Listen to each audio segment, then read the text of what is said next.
Thank you, Simon. Fellow Toastmasters, imagine you are the ruler of a powerful empire. Perhaps you're a panda that's a ruler of the world. What do you do with your power? As entrepreneurs, we all want to build our leadership skills and contribute to our communities, but these goals are easier said than done. Tonight, I want to focus on the philosophy of an emperor who put our goals into practice. So without further ado, let us see what we can learn from the Stoicism of Marcus Aurelius.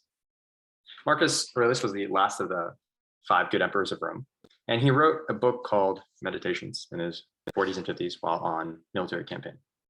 The book consists of his notes to himself, so by reading them, we can get insight into the mind of a capable leader. I want to highlight 3 unconventional but helpful ideas that Aurelius points to in his book. These are: 1, we have the right to work, but never to the fruit of our work.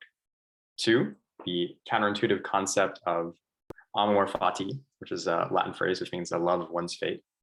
And 3, focusing on what is simple and right in front of us. First, let's talk about our right to work.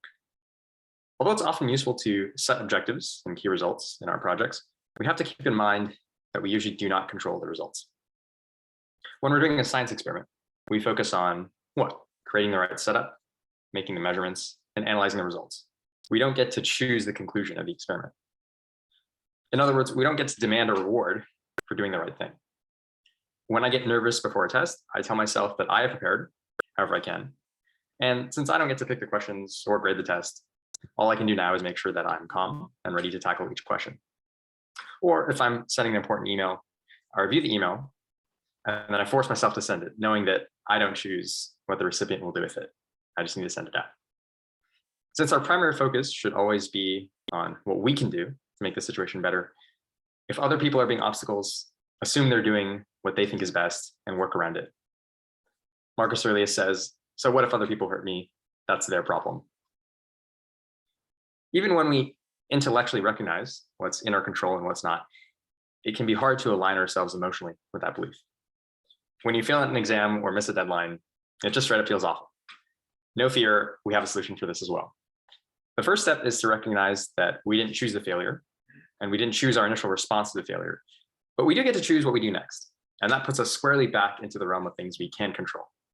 This is embracing amor fati, a love of one's fate. Rather than seeing the narrative as, gosh, why did this have to happen to me? You ask, how could I make this better? Or I'm glad this happened to me because I'm about to make a decision now. It seems like a strange concept until you realize that people love underdog stories.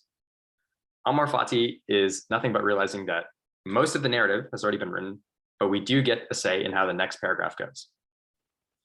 Recently, I asked my research advisor for a project this semester, but he told me that he didn't have space in his lab anymore for me. I had been reading Meditations at the time. So when I saw the email notification, my heart skipped a beat, but I calmly read it, realized I was about to make major changes to the remainder of my college plans, and I texted my father, who always has something wise to say in these situations.